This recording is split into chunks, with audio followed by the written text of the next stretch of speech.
My name's Stephen Call. I am Shire's Kitchens. I trade in Oxfordshire, Northamptonshire and Buckinghamshire. I got into the kitchen industry through the conventional building industry. I was a general builder and carpenter, and then kitchen sort of suited my skill set, and I was contract fitting for Wickes and Magnet for 4 or 5 years with a view to setting up my own supply and install business. And then met you and Lee and came into KBB Supply Services. Why did you click on that ad? When you seen us, what was it that made you go? What did you discover at that point? It was the fact that I knew I needed to supply product to make more money. I'd sort of hit the cap of, I think, what I was earning as a labour only operator on my own. At the time, I wasn't really interested in employing anyone, so I wasn't going to make money that way. So I knew I needed to supply some stuff. And then, stumbled across the Facebook ad, filled out my details, and then he rang me up and, we had a good chat.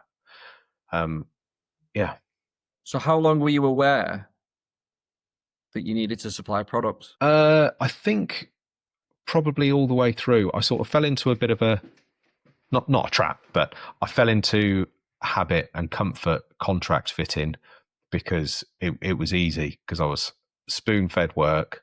I didn't have to go out and find it. All I had to do was do a pre-fit survey, turn up, fit the job, get paid for it. But before I was contracts fitting, I had supplied a few kitchens. I'd supplied some Howdens stuff, and they were just a nightmare to work with. They don't give a toss about fitters. So I knew that I had to find something different to Howdens. But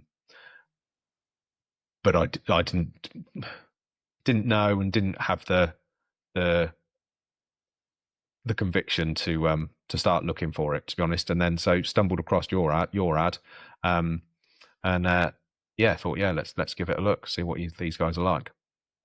And what was the main frustration before joining us, like with what you were doing before, like the Howdens, the trade counters, whoever you were working for? What was the main frustration? Not just like the money side of it, but they didn't give a toss about fitters. They were just interested in their sale, and then they were hands off.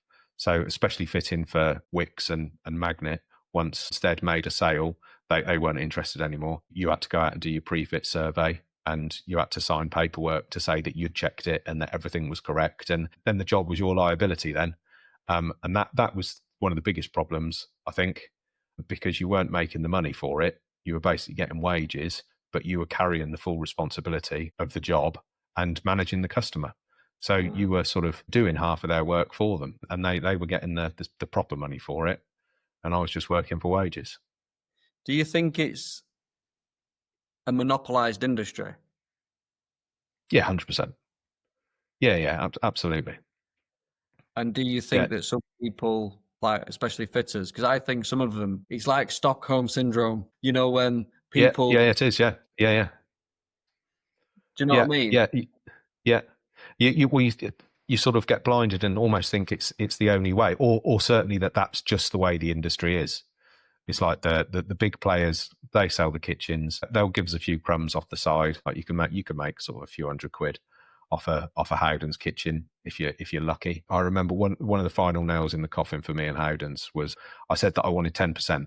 I said, so I spoke to the designers and the branch manager and said, right, any job that comes through my account, I want 10% on it, regardless of how much the ticket is. I said, if it's not 10%, I don't want it. And I sent in one of my customers, and it was a decent sized kitchen. Don't remember the figures off the top of my head. And I was set to make probably about £1,000 on it, I think, something like that. It was certainly over a £1,000 or over, and they put £500 on it for me. And when I questioned, this is through my trade account. And when I questioned them on it, they said, well, we wouldn't have made the sale if we'd have put any more on it for you. And it was like, yeah, but I bet you still got your bit though, didn't you? Oh yeah, they make thousands yeah, yeah. And so they just cut me out of the loop with my customer that I took to them. And it was like, you're just a bunch of wankers. And I think that was actually the last kitchen I ever bought off Howdens. Begrudgingly, I still buy the odd bit if I'm desperate for some income. There's a local Howdens. But yeah, I'd certainly never buy a kitchen off them again. So if you were happy with £500 now, what's the equivalent to an academy profit? Would you say? If I was happy with 500, thousands now, isn't it? Like, yeah, it's sort of, well, I mean, markup of 30%. And that's So yeah, as you could go. That's not no,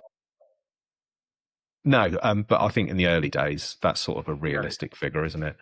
I yeah, mean, 100%. I'm just fitting one at the moment that was one of my early sales, and I only marked it up at 20%. I'm really annoyed with myself because now I've got other sales that I've made that I've already fitted, and there's way more money in those ones. So I'm doing this fit, and I'm like, I'm not earning what I could be on this one. But yeah, it's still considerably more than I was earning before. Yeah. So I think, yeah, I'm just becoming a greedy bastard, maybe. So that is a mindset shift in itself, in it, to be happy with 500 quid from Howdens or someone like that, or whoever you're going to now being Yeah, a few grand. yeah, yeah, definitely. Yeah. And do you feel like, obviously, because what we're putting out there is so different, it just makes people skeptical? Yes. Yeah, because it does. Until you know it, it would seem too good to be true. Mm. Like I remember the advert of fit two kitchens and make 10 grand a month, and it's just like instantly. And I think probably every tradesman would just be bullshit. Like not possible, because you only think in terms of time on the tools and labour. You don't really, because I mean, what do most tradesmen put on their materials? They're 10%, If that. and they think they're doing well. So I mean, I know on building jobs, I used to do cost plus 10%, cost plus 15% on big jobs, and then at the end of the year, my tax bill was tiny, and I thought I was winning then as well. Because it's like, oh yeah, I'm not had to pay much tax this year. And it's like, yeah, it's because I earned fuck all. Like, it wasn't because I was being clever. Oh, But for builders and tradesmen, it's a badge of honour having a low tax bill, because they go, oh, look, all those expenses I've put through. My tax bill's tiny. It's like, yeah, because they're costs, you idiot. the other trend that I see which is poison to the brain is trying to stay under the VAT threshold. People are Yeah. obsessed with trying to stay under the VAT threshold, and it's like, you're not going to build the life you want under the VAT threshold, mate. Do you know what I mean? You have to break through that mental barrier. Yeah. I've been victim of that myself. I've avoided it like the plague. Everyone Like, does. I in remember fact, contract kitchen fitting. If I was approaching the VAT threshold, I wouldn't take on any more work. I'd be like, no, it's fine. I've earned what I need to earn this year, and I wouldn't do any more because I didn't want to go over it. Yeah, but now, I mean, so I'm limited now, and my financial year is June to June, and I'm going to be over the VAT threshold before Christmas, like easily. Yeah, yeah, yeah. So with the skepticism that we were just talking about, then, so fitters find what, because we get a lot of hate online in terms of people that don't agree with what we're saying, don't like this, don't like that. It's like they're trying to defend the current sort of state of the industry, and like they won't have it that they could earn money, they won't have it that they need their own brand or they want their own brand, and it creates these massive skeptics. Why do you think that is? Is it like brainwashing? It's I don't know if it's brainwashing, but it's certainly sort of like you say, almost like Stockholm syndrome, isn't it? You just sort of, you come into the building industry and you think that your worth is on the tools, and that you have a value. And I think you need to see the system work. You need to see the process work to actually believe it. Because I bet a lot of members that are already joined up probably don't fully believe it till they see it. No. I mean, I know it was like that for me. It was like, really, is this really going to happen? But I sort of took the leap of faith and sort of invested in it and took the chance on it. And yeah, I mean, probably one of the better things I've ever done. I think, because once you've seen it, it's like you say, once you see it, you can't unsee it, and yeah, and it works. That's why I want to do these interviews, because I want other people. I don't want it to be me that's saying it all the time. I want other Academy members now that are doing really well to be able to say to the other Academy members, look, come on, this is right for us. Do you know what I mean? This is our community, and the bigger it gets, the more powerful it gets, and the better that the terms become. Do you know what I mean? And within the academy, it just gets better and better and better. Obviously, the more money we churn through, the more we can invest into the business, the more we Yeah. can invest in the products and services and all the rest of it. So if it's good now, what can it do down the line? You can see the growth, can't you, with all like the new software and things that are coming in, and the new Portal Plus, I think it's called, isn't it? And the Monday project management software. It's it's making life so much easier. Let's just quickly talk then about when you were the skeptic and you came up to see us. So you were skeptical, remember, and you Yeah. drove a long way. Yeah, absolutely. I thought, before I give these guys a penny of my money, I want to go up there and sort of stare them in the face and make sure that they don't live on some campsite somewhere. And drove 150 miles up and sat in what was, have you still got the old showroom? I don't know, but in the showroom at the time. And we had a cup of coffee and we had a good old chat, and I sort of gave you a little bit of a grilling, I suppose, sort of tried to cross-examine you, and and it all went really well, and I sort of got a good vibe, and I think I signed up pretty much straight away after that. And obviously life in the academy is better than life out of the academy, I'm assuming, obviously with the support that you get. Tell me about the support that you've had in the academy and the journey of when you first started not really knowing computers to like now having your own design studio. Well, I can give you a prime example. I had a phone call with Lee last night.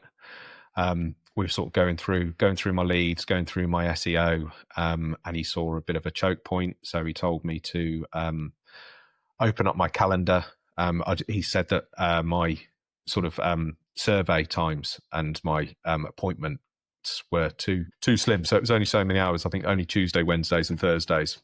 Yeah. And he said, right, open it right up. So we got off the phone. I did it. I couldn't do something inside my CRM. So I put a message in the group with Ariana. And I mean, this was like 7, 8 o'clock last night. And I said to Ariana, like, don't worry about it. There's no mad rush. And she did it straight away for me. So it's not just I mean, we don't expect it all the time, but it's not just a 9-to-5 business, is it? It's like you guys are always there, and the support is whatever you need, whenever you need it.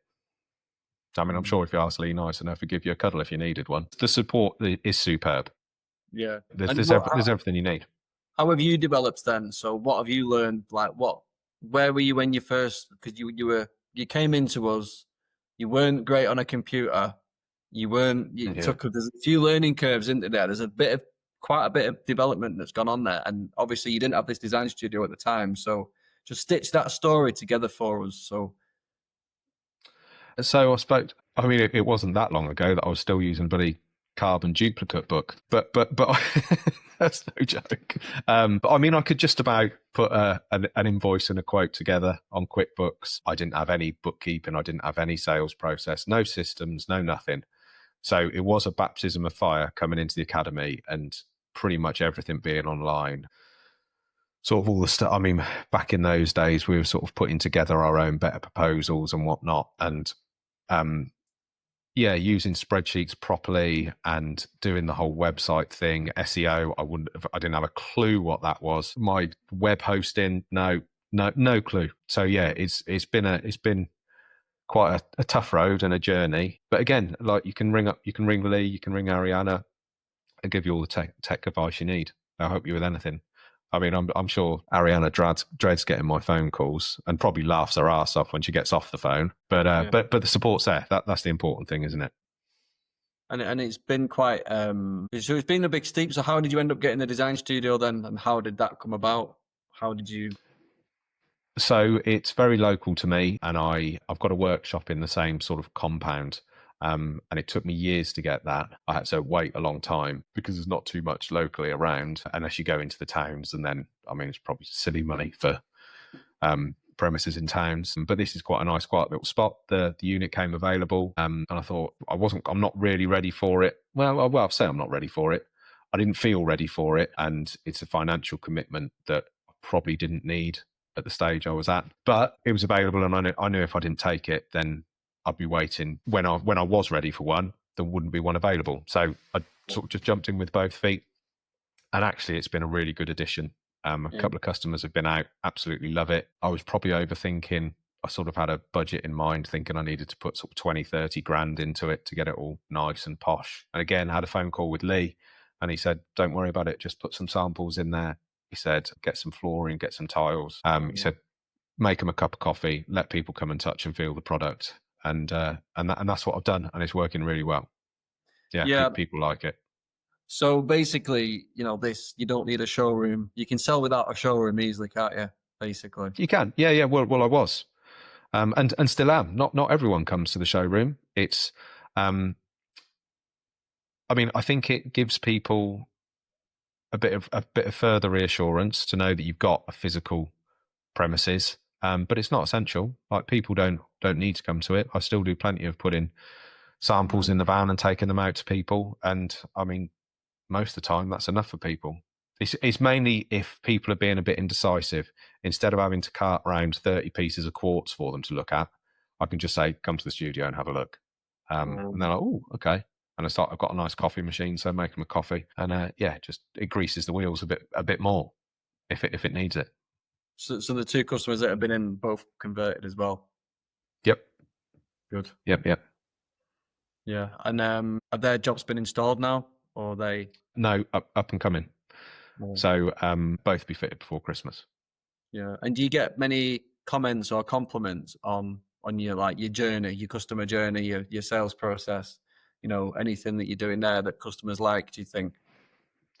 Yeah, most people love the automated emails and the texts and the communication. I mean, farmers hate it because they can't be asked to read emails, and I do a bit of work for farmers. But yeah, most people really like it, and just the keeping them in the loop and being responsive and communicative. Because I mean, the amount of times you go out to do a survey and someone's turned up and I mean, I did a survey not so long back, and they'd had 4 people turn out, and I was the only one who had bothered to send them an email and who had bothered to write anything down, which just shows you that, shows you some of the people that you're up against. I mean, it's easy pickings, really, isn't it? Yeah, I've always said this. I've always said, if you look in your local area, it is not going to be difficult to become the best in a short-ish period of time, because this industry is so far behind.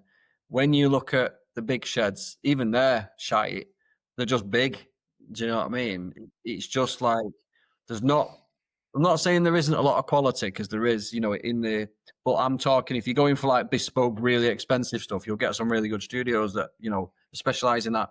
But when you've got sort of middle of the road, mid-range installations and sort of like the masses, that area, it's like I've always said, it's like a lottery.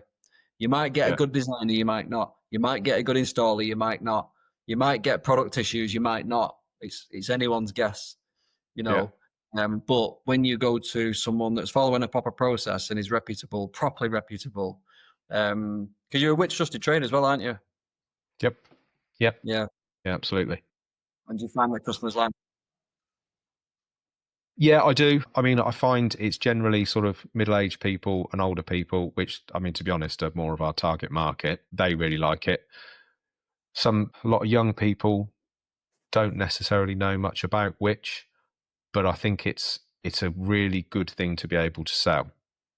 So, I mean, I often tell people that we're Wickes trusted traders and explain to them what I had to go through to become a Wickes trusted trader. And once you tell people that, then they're quite interested. So if they didn't know about Wickes before, as soon as you say, I had to give them 10 references from within the last 6 months or 12 months, can't remember which it was, and they checked every single one of them. You have to send them your complete sales process so that they can see that you're doing that properly. You have to do the wording that matches their code of conduct, and they're all ex-trading standards, aren't they?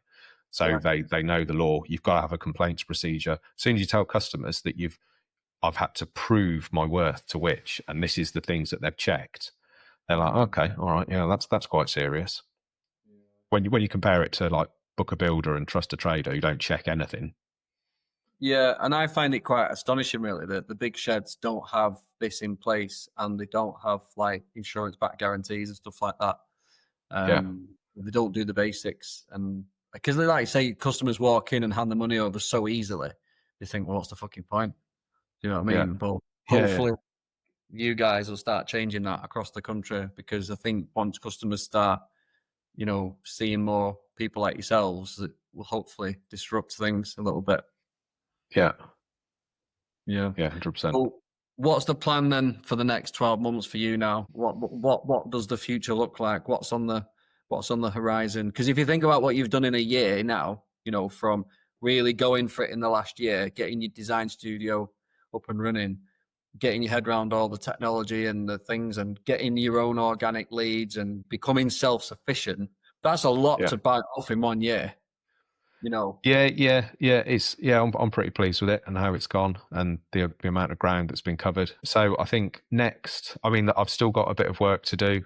All these new things that you keep giving us, we have to learn them. That's the thing, isn't it? So I absolutely love it, but yeah, it's for someone like me, it's taken a bit of learning. So there's still a lot to learning to do on the business side of things. I'm pretty consistently doing the 1-2 jobs a month now, and sort of booked through to sort of January, February time.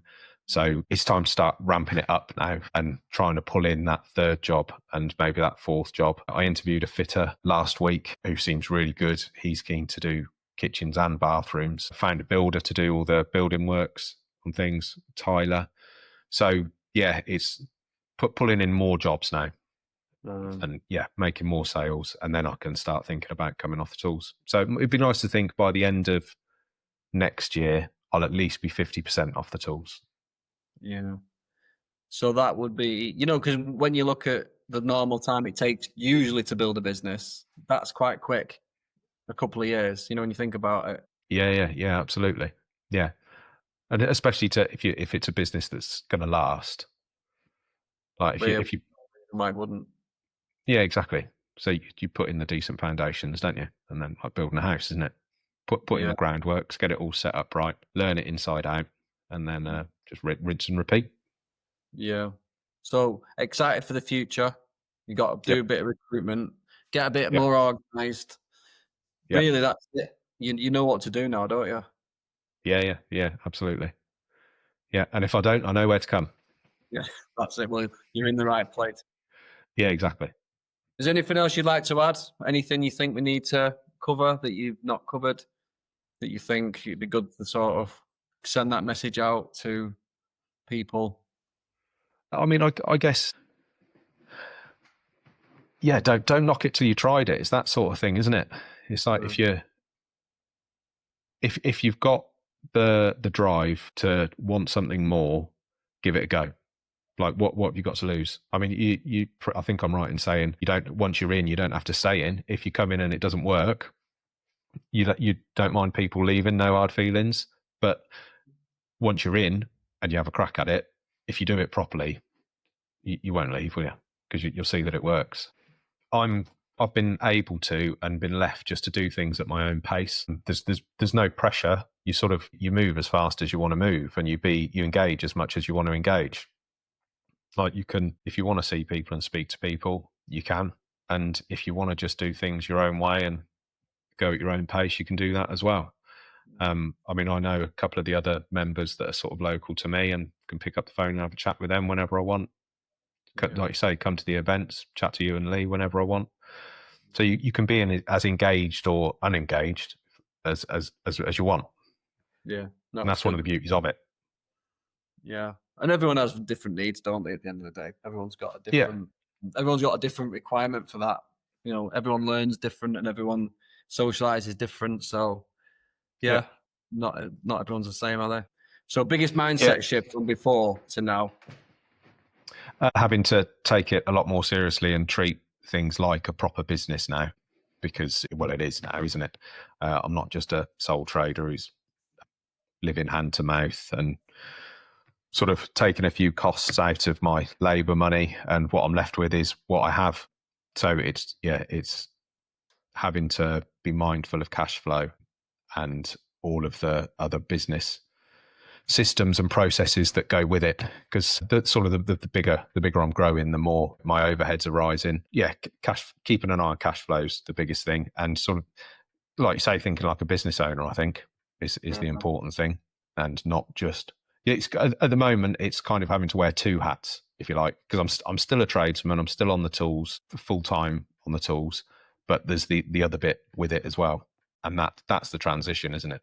Is thinking like a business owner and becoming a business owner, and then getting off the tools and just making sure the ship don't sink. So are you enjoying that transition, would you say? So Yeah, going loving on. it. Yeah. Well, it's a whole new challenge, isn't it? It's a whole new set of skills to learn, and it's a new challenge. And then when you see the bank balance for your effort as well, that's always nice. I mean, I'm getting a couple of supply onlys, and I mean they're the real nice ones to get. When you sort of, I think I've said this to you before. It makes me really resent being on the tools because you know you're only earning so much on the tools, and you can work as hard and as fast as you like, but there's a limit to what your two hands can earn. But when you start supplying, I mean, I've just done one quite local that's literally just about to sign, and it's a supply only. It's nothing fancy. I think it's a Solano. It's for a rental property, laminate worktops. It's probably spent 2 hours with him. I've probably spent 3 or 4 hours doing the quote and the uploads of everything, and there's 1,600 quid in it for me. Yeah. And it's like, you're never going to see that while you're on the tools, are you? No, not at all. For that level of effort. Like, interesting question, but do you think that without the academy, you ever would have got there on your own? I'd like to think so, but it would have been bloody hard, wouldn't it? Yeah. I mean, maybe not, because I mean, I'd gone years, hadn't I, stuck in the hamster wheel of just doing the labour only work and sort of, and I mean, labour only kitchen fit, and you can earn a half decent salary and some decent money, so you can live all right. And it's that trap, isn't it? When you're getting by and you're all right and you're reasonably comfortable where you are, there's not a massive incentive to change. So now I probably would have stayed doing that and then died on the tools. Well, that's it. And I think that what we see with most people, when they just come in and follow the academy, because even though you've been around for 3 years, it's only been the last 12 months that you've took it really seriously in it and really gone for it. Yeah, for sure. So when you think what you can actually achieve in like 1 year, it's quite frightening, really. Yeah, I mean, I've learned loads, like absolutely loads, because I knew nothing about business. I knew nothing about computers. I mean, still feel like I do know nothing about computers sometimes, but it's a lot better now than what it was. And yeah, I think a lot has been learned, and there's a lot left to learn as well. Yeah, So it's always good. So, what would you say as a person? Has the academy changed anything as a person? Like how you gone about doing life differently and operating, day to day living and the business and your mindset and all the rest of it. Yeah, I think probably the biggest thing is realizing that you've got to show up every day, and you've got to stay pretty sharp. So I'm quite a bit healthier than I was last year. A little bit fitter, a little bit healthier. I mean, still got a way to go, but yeah, I think that's probably the big thing, because there's no such thing as a day off, really, is there? There's always something going on, and you've got to be on it. Not really. Yeah, I mean, it's hard to break that to people, but I think that when you've got a family to provide for, even if you're employed or not employed, there's never a day off anyway. Do you know what I mean? No, that's right. It's with you every day anyway, so you might as Yeah, well yeah. have something that you can put your effort in that actually gets you where you want to be. Yeah, might as well be making some money for your efforts, eh? Yeah, 100. Yeah, and this is what I say to people all the time. Like, it's all right, like saying, "Oh, don't like this and don't like that." And I'm not into this, and I'm a technophobe and all this shit. But life's hard, whether you're poor or rich. It's just fucking Yeah. hard. Period. Do you know what I mean? Yeah. So you might as well live the life you want while it's hard, instead of having the life you fucking don't want while it's hard. Either way, it's gonna. And that's sort of the way I look at things. Yeah. And I think it's also helped me, or made me wake up to the fact that, I mean, on the tools, I was, like I say, I was living hand to mouth, and I've got no pension, no sort of prospects or plan for retirement. And I'm in my 40s now, and it's like, actually, I've really got to start planning for retirement, because if I was on the tools, what have I got, 20, 25 years left in me? So it's got to have a plan. And getting that extra bit of income. So I've started investing, doing the whole money box thing, and that's going quite well. Good. So yeah, I mean, if everything stays on that trajectory, yeah, should be all right for retirement, hopefully. Good. And I'm really glad to see that you've sort of took that on, that putting that extra money into the investments. And like I say, if you did that 20 grand a year for 20 years, it is enough. If you Yeah, yeah, throw that forward 20 years and think about the rest of your life, that is enough. And if you just like making these sales now, learn these things, bring this extra cash in, do the right things with it, it is a game changer in it. It's a completely different yeah, world for fitting on the yeah, tools. yeah. And I mean, Moneybox has gone up by 16% on a medium risk portfolio in the last 4 months. Obviously, having the more money and the more prospects and a retirement plan in place, does that make home life a little bit more settled, knowing that there is some level of security? As long as you're willing to put the effort in, you're sort of going to be okay. Yeah, yeah. I mean, it does. I mean, it sort of brings its own set of problems, doesn't it? Yeah. But yeah, it does. It's nice to know that things are moving forward. Things aren't just stagnant, and things are growing. At this point, it's a choice to now retire or die poor. That's the Yeah, way I always look at things. I think when you know yeah, yeah, certain, you curse with that knowledge. It's now a yeah, choice. You want to die poor. yeah. Yeah, exactly. And it's also physically seeing that there is this kind of money to be made in the kitchen industry, because you're almost sort of brainwashed into thinking that there isn't. I mean, like the deals that you do with Howdens and things, like if you're making 500 quid on a kitchen, you're sort of doing well in that sort of world. Geez, we wouldn't do anything like that with our stuff, would we? No. Like that would be a crap deal for Well, what if we're someone doing. said I've just made £500 on a kitchen, they'd be in for an emergency meeting, wouldn't they? Yeah, exactly that. It's like, Can't oh, survive on that margin, can you? not right. Do you know what I mean? You're not going to get anywhere doing that, mate. So, No, exactly. what do you think the thing is that you've achieved now that you never thought was possible before? Is there something that you look at and go, it's quite surreal that this particular thing has happened? I mean, to be honest, probably the brand. Like my brand locally gets quite a bit of praise and recognition. I mean, the uniform looks smart. The van looks smart. All the literature looks really good, and yeah, and getting praise from people and recognition from people and that sort of thing. That's quite a buzz. To be fair, that's probably the nicest part of it at the minute. And sort of getting a really good. I mean, I had a reasonably good reputation with my work anyway, but I wasn't known. Yeah. So you sort of do a labour only job, and you'd get appreciation at the end of the job. But this is like a different kind of recognition and appreciation. It's like Snowball, isn't it? Snowballs. it's what? Yeah, exactly that. Yeah, yeah, and so yeah, building a brand is quite satisfying. Mm. Especially when you're doing it properly as well, and you've got a nice looking brand, and because some of them out there do look shit. So it's Yeah, good to have one that stands out. I think the thing is, for me personally, I think the Academy brands, the way that the bands are done, the way that the clothing's done, the way the websites look, they're not standard, are they? They're not shit looking. no, that's right. Yeah, and in fact, people are often quite surprised that when they find out just how small the businesses actually are. I think Yeah. because we do look way bigger than we are. So, in fact, I think it was one of my very first installs. I'd had the van sign. In fact, I had the back of my truck sign written, and I turned up in a nice pair of trousers and branded shirt and carrying my case and my iPad and whatnot, and did all the sale with the guy.